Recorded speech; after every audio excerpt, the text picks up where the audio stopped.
الله الرحمن الرحيم. ونصلي على رسوله الكريم. أما بعد، أعوذ بالله من الشيطان الرجيم. بسم الله الرحمن الرحيم. يوم يحمى عليها في نار جهنم فتقوى بها جباههم وجنوبهم وظهورهم هذا ما كنزتم لأنفسكم فذوقوا ما كنتم تكنزون. وقال تعالى: أقيموا الصلاة وآتوا الزكاة. وقال تعالى: قد أفلح المؤمنون الذين هم في صلاتهم خاشعون والذين هم عن اللغو معرضون والذين هم للزكاة فاعلون. صدق الله العظيم.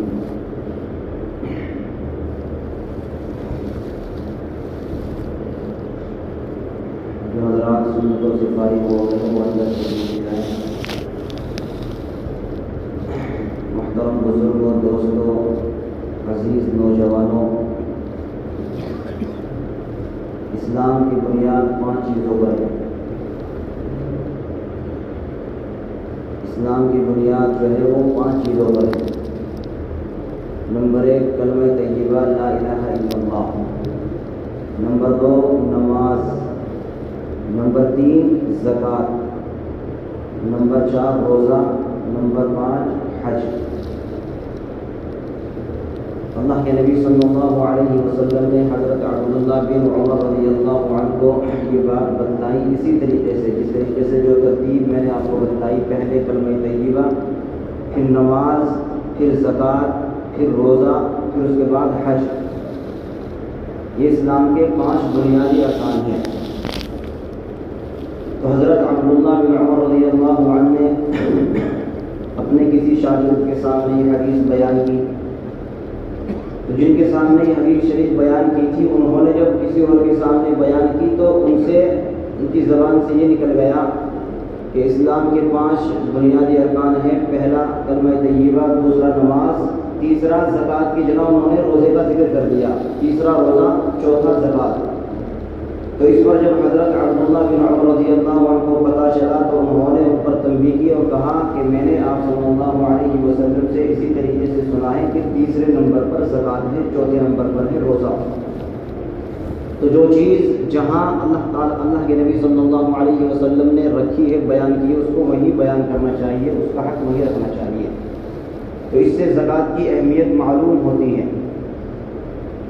لوگوں کے ذہنوں میں ایک بات یہ ہوتی ہے کہ رمضان کے مہینے میں زکوٰۃ کے بارے میں بیان بھی کیا جاتا ہے. رمضان کے مہینے میں لوگ زکوٰۃ نکالتے بھی ہیں، تو لوگ یہ سمجھتے ہیں کہ رمضان کا مہینہ جو ہے زکوٰۃ کا مہینہ ہے. حالانکہ رمضان کا اور زکوٰۃ کا کوئی تعلق نہیں ہے. نماز مسلمان پر ایک دن میں 5 مرتبہ فرض ہوتی ہے. اسی طریقے سے رمضان کے روزے ایک سال میں ایک مہینہ آتا ہے، پورے مہینے کے روزے، جو مہینہ چل رہا ہے پورے مہینے کے روزے فرض ہوتے ہیں. زکوٰۃ مسلمان پر فرض ہوتی ہے جو صاحب نصاب ہو.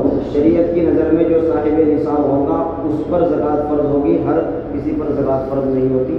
اور اس کی فرضیت ایک سال میں ایک مرتبہ اس کا نمبر آتا ہے.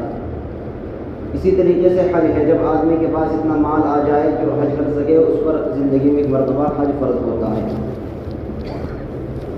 تو زکوٰۃ کے بارے میں میں سنا رہا تھا. زکوٰۃ کا رمضان سے کوئی تعلق نہیں ہے. بس یہ ہے کہ رمضان، چونکہ رمضان کا مہینہ ایسا مہینہ ہے، اس میں ایک فرض کا ثواب 70 فرضوں کے برابر کر دیا جاتا ہے، نفل کا ثواب فرضوں کے برابر کر دیا جاتا ہے. اس میں اجر کو اللہ تعالیٰ بڑھا دیتے ہیں. تو کوئی شخص جس پر زکوٰۃ فرض ہو وہ دوسرے مہینے میں فرض ہو، لیکن رمضان کے لیے بھی کچھ زکوٰۃ اپنی روک کر رکھ لے تاکہ رمضان کے مہینے میں نکالے تو اس پر زیادہ اجر مل جائے.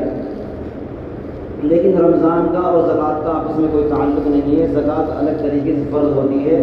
زکوٰۃ کی فرضیت کے بارے میں بتلاؤں گا. زکوٰۃ کب فرض ہوتی ہے، اس کا کیا نصاب ہے، کیا اس کا طریقہ ہے. حالانکہ یہ چیزیں ہر مسلمان کو معلوم ہونی چاہیے، کیونکہ زکوٰۃ فرض ہے. تو جو چیز ہمارے اوپر فرض ہے وہ کس طریقے سے فرض ہوتی ہے، کب فرض ہوتی ہے، اس کا طریقہ بھی ہر مسلمان کو معلوم ہونا ضروری ہے. معلوم اس لیے نہیں ہوتا چونکہ ہم اپنے اصل مقصد کو بھولے ہوئے ہیں. اللہ تعالیٰ نے ہمیں اپنی عبادت کے لیے بھیجا ہے، لیکن ہم نے صرف روزہ، نماز کو چند چیزوں کو عبادت سمجھا ہوا ہے. زکوٰۃ کو بھی خاص عبادت نہیں سمجھتے. فرض ہے تو اس کا طریقہ جو صحیح طریقہ ہے کب فرض ہوتی ہے اس کا جاننا بھی ہر مسلمان کو فرض اور ضروری ہے۔ جو صحیح طریقہ معلوم ہوگا تبھی اسی وقت آدمی صحیح طریقے سے زکوٰۃ ادا کر سکے گا۔ اس سے پہلے میں آپ کو بتلا دوں جو زکوٰۃ ادا نہیں کرتا اس پر قرآن کریم کے اندر کتنی سخت وعید اللہ تعالیٰ نے بیان فرمائی ہے۔ ان لوگوں کے بارے میں اتنی سخت وعید ہے، اللہ تبارک و تعالیٰ قرآن کریم میں فرماتا ہے والذین یکنزون الذهب والفضة ولا ينفقونها في سبيل الله فبشرهم بعذاب أليم۔ والذین یکنزون الذهب والفضة، وہ لوگ جو سونا چاندی کو جمع کر کے رکھتے ہیں یا اس کے علاوہ کوئی بھی مال ہو اس کو جمع کر کے رکھتے ہیں، ولا ينفقونها في سبيل الله، اور اس کو اللہ کے راستے میں خرچ نہیں کرتے یعنی اس کی زکوٰۃ ادا نہیں کرتے، فبشرهم بعذاب أليم، اے نبی آپ ان کو دردناک عذاب کی خوشخبری سنا دیجیے۔ اگلی آیت میں خود اللہ تبارک و تعالیٰ نے اس کی تشریح فرما دی کہ وہ دردناک عذاب کیا ہوگا، کس طریقے سے وہ عذاب دیا جائے گا ان لوگوں کو جو زکوٰۃ ادا نہیں کرتے۔ اس کی کیا شکل ہوگی عذاب دینے کی؟